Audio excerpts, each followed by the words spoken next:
A desert planet with twin suns. They call themselves the Bad Batch. We do what we do. What else you got? Give me more! Welcome back to Twin Sun Talks, folks. I'm your host, Jonah Liu. Thank you so much for listening, and thank you for joining us for our very first Bad Batch Season 2 review and breakdown. We're going over episodes 1 and 2 that just came out the other day, and I can't wait to talk to them with y'all, or talk about them with y'all. So, without further ado, let's dive into I Have Spoken. I have spoken. So like I said, both episodes 1 and 2 of Bad Batch Season 2 released yesterday, and they were called Spoils of War and Ruins of War, respectively. And I'm just going to be breaking down both of them independently, and then I'm going to give my theories on where the series is going next week after that. Each episode is going to start with my non-spoiler review, followed by my full spoiler review and breakdown. And I'm going to split that up pretty distinctly so you know what I'm talking about, just in case you've only watched one of the episodes or none of the episodes. So my non-spoiler review for episode 1 is this season starts with a bang. We're thrown straight into the action right off the bat and reintroduced to the clones we know and love, following them on an eerie and nostalgic mission. That's about all that I feel like I can say without spoiling anything, so this is your official spoiler warning. Spoiler, spoiler, spoiler, spoiler, spoiler. That's it. Let's dive into our full spoiler breakdown. So, the opening was a tad bland for me. I don't know. All things considered, it was fun to see everyone again, but the random crab people weren't particularly thrilling. It was kind of cool to see Omega starting to get a little more of an involved role in missions, but like, come on. We could have done more with that opening than we did. But it also makes sense because this is something that I didn't talk about in my what to know before watching Bad Batch Season 2. At the end of Season 1, the Empire thinks that they're dead, so it wouldn't make too much sense to be in a super populated area doing jobs. It makes a lot more sense to be in sort of a remote area doing that sort of extraction. So in that way, it makes sense, but at the same time, it's like, whatever. We go back to Ord Mantell and Sid's bar, where we see that AZ3 is a bartender. We know that he escaped Camino with the Bad Batch at the end of the last season. The Ithorian and Weequay are still there. They were introduced in the Clone Wars very briefly in the Ahsoka arc of the last season, and then they've been regulars at Sid's bar ever since we've gone there. Fijiona. I don't know. She seems kind of needlessly mysterious. We'll see how she gets developed later on, but like it was almost kind of unnerving where it was just like, okay, you're trying to build suspense with this character that I do not care about. But I don't know. She seems like she will play some sort of role later, and she has some sort of interest in Dooku's war chest, which we'll talk about here in a sec. But that's the Bad Batch's next mission, is to go to Sereno, which is Count Dooku's homeworld. He was the Count of Sereno, and get a portion of Dooku's war chest, because Dooku's castle is being raided by the Empire for its valuables, and the war chest is worth a lot of money, and Sid is looking to profit, and this job could set the Bad Batch up for life. Hunter is against it because he wants to stay off the Empire's radar, but the team persuades him to take the job anyways, and essentially by saying, hey, we could retire after this. We could go off the grid. No one would ever find us. But Echo wants to do more with that money. He wants to help other clones who are under Imperial command. He doesn't want to just retire and hide. So that adds a little bit of friction, and we'll see where that takes us in the rest of the season. Once again, I'll say this about every episode, but the animation style is fantastic. Sereno hasn't really been explored in depth, like, as a planet. We've seen Dooku's castle, and that's about it, and like the castle grounds. But the scenery was absolutely gorgeous, and everything's just done so very well. The Empire bombed Sereno into submission, much like a lot of other planets, especially separatist planets that were still sort of militant and maybe had a little bit of resistance after the Clone Wars. And couple other things. V-Wings that are escorting these giant freighter ships, they sound a lot like TIE fighters, which I think was an interesting touch. Just kind of adds to that feeling of the transition from Republic to Empire. The Imperial clones. This was interesting, and let me know if you think that I'm kind of crazy, or if you notice this too. Their voice modulation sounds more like traditional stormtroopers. It has like a little more of a radio static sound to it. It's a little more muddled, while the Bad Batch's is more clear. It could be some sort of placebo, but it really feels like they've like almost, it's like removed them from their humanity in a way, which I think is a cool move on the showrunner's part. We also got to see Dooku's throne room again, which was an awesome setting, and it was really cool to revisit that post Clone Wars. And another thing I'd like to point out, and this is the last thing because this episode didn't have too much to it, as far as like Easter eggs and things to point out, was that the Bad Batch only stuns clones. They don't actually shoot real rounds and kill them.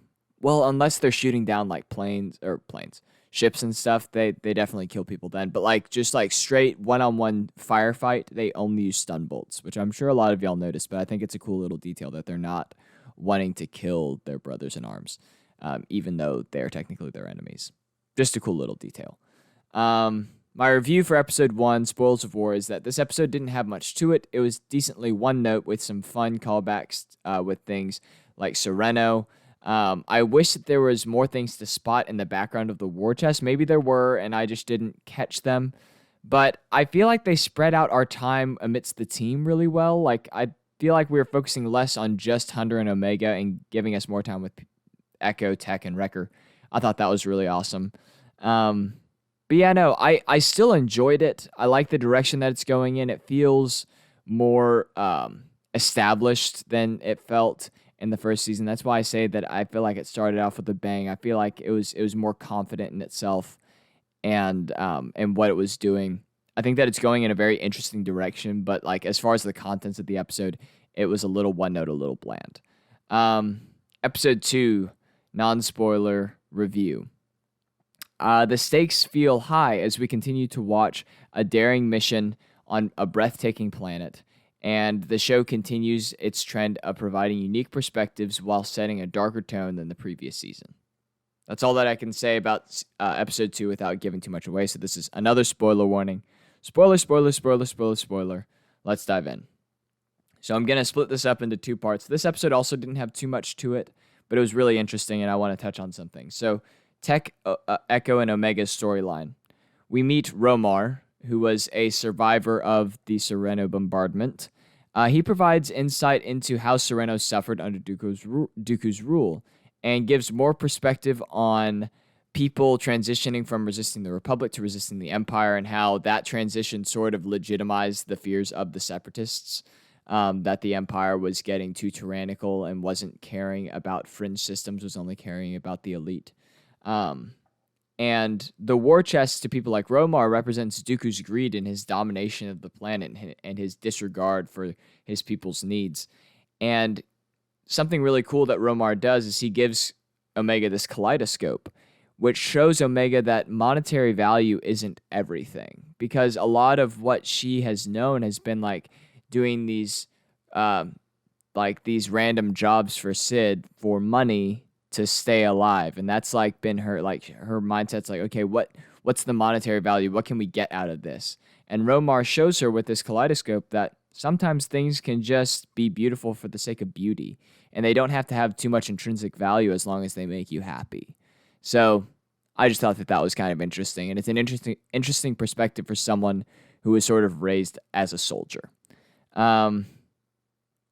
Omega and Echo have a really cool dynamic in this episode. Omega wants desperately to repay the debt she feels towards the team for essentially uprooting their lives on her behalf. And Echo reminds her that if it wasn't for her, they'd likely all be working for the Empire. So the choice that they made was very intentional and was also very important for their well-being. And also, whenever Echo and Omega were trapped inside the shipping container and Tech had kind of stumbled out of Romar's hut with his broken leg to go and fight or to go and help, I thought that Tech was going to die. Like, I thought that was what was getting set up, and I was like, dang, this is the second episode and they're already gonna, but he obviously didn't end up dying. But I thought that it was really cool because we got to see him as a competent operative rather than just the smart techie guy. And I mean, he took down these regs with a Gatling gun. And And like he was able to take him down with a broken leg. I mean, come on. The dude's awesome. So props to Tech. I thought that was a cool moment, and I'm glad that was added. Hunter and Wrecker. The city ruins were a very cool setting. It was awesome to see old battle droids and separatist tanks, and to see Wrecker sort of improvise and use the old tank gun as like a bazooka, basically. That was pretty dope. And it was also nice to see Hunter and Wrecker in that sort of dynamic. I don't think we've gotten to see them one-on-one too much. So for that opportunity, it was pretty interesting because I feel like most of the one-on-ones that Hunter had in the first season were with Omega. So to see them, because Wrecker's kind of comic relief almost, so to see them once again, kind of like Tech, working as like legitimate operatives rather than just kind of being a bumbling oaf, I thought that was a pretty cool touch. And it's like, there's a reason that these guys have the reputation that they do. They're pretty formidable even if their team is split up. So it was pretty cool. I enjoyed it. Lastly, I want to talk about Captain Wilco. Throughout the episode, he's shown to be a very efficient and effective leader. He had the team on the ropes. And then at the very end, he just gets shot point blank by Rampart after refusing to falsify a report about the Bad Batch still being alive. And Rampart's treachery wasn't necessarily surprising, but it was certainly very upsetting. You could see the conflict within Wilco. He was like, I can't do that. I can't falsify a report. And then you see how confused and betrayed he feels whenever Rampart pulls the gun on him, and then you just see him fall to his death. I mean, he was thrown away like he was nothing. And that just shows how the Empire treats their clones they're disposable. They're nothing to them. And that's just really sad. And I hope that they play that out more throughout the season and see them keep pushing and pushing the clones. Because we know that the clones are real people. They're real feeling people. And to see them kind of push to that limit where they're just seen as disposable meat droids, I think that bodes very well for the possibility that we get a clone uprising. And so hopefully, fingers crossed, that's the case. But you never know. They might dangle it in front of us for another season. My review for episode 2. This episode was far more interesting than the first one. Still not too exciting or grand, but we got some cool insight into the team on a new personal level. It focused on Tech and Echo with Omega, which was an interesting shift in the dynamic, and I'm just really excited to see where things go from here. It's about all that I have to say about my review. Let's dive into visions. To continue, we need one singular vision. My vision. So this episode didn't give too much to theorize on, but I do have one prediction, and that is that Echo is going to die. Now, I have actually some reasoning behind this. I think that Echo will die saving other clones, other regs, because that seems to be his driving force in this season is like, okay, we need to help other people. There are others out there who need our help. And I'd like to go back to the Clone Wars, where Echo is the last living member of Domino Squad. And the sort of central trio of Domino Squad were Echo, Fives, and Heavy. Heavy is the first to die of those three. He died saving Echo, Fives, Rex, and Cody from the Separatist invasion of the Rishi Moon Outpost. And he blows himself up to essentially cut off the signal and let the Republic know that Kamino. And so, really, I just realized this. He did it on behalf of his clone brethren so that the people on Kamino would know that there's an attack coming. Fives was the next to die, even though we thought Echo had died. Fives was the next to die. He died trying to save all the clones from their inhibitor chips, saved them from getting turned against their Jedi generals with Order 66. He died before he could get that, truly bring that to fruition. So I think that in a poetic way, Echo will die trying to save his brothers from Imperial tyranny. And then that way, all three of them have some sort of heroic death on behalf of all of their clone brothers. I think that would be really awesome. And I really hope that that's the case. But like I said, there's not too much else to theorize on, at least that I saw.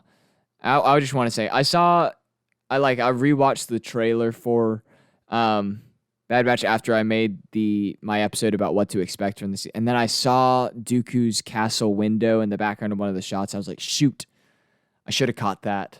It had been a sec since I'd watched the trailer whenever I made my my breakdown, so that's on me. I wish that I had been able to catch that and tell y'all that we were going back to Sereno, but c'est la vie. That's on me.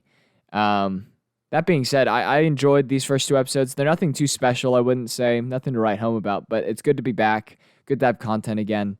And, I mean, great to go back to Sereno right off the bat. That was awesome.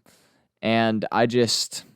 Man, I'm excited to go through this with y'all. I'm glad to be making episodes again. Once again, if you didn't listen to my last episode, thank you so much for being patient with me after I took kind of an unintentional and unannounced hiatus for all of December.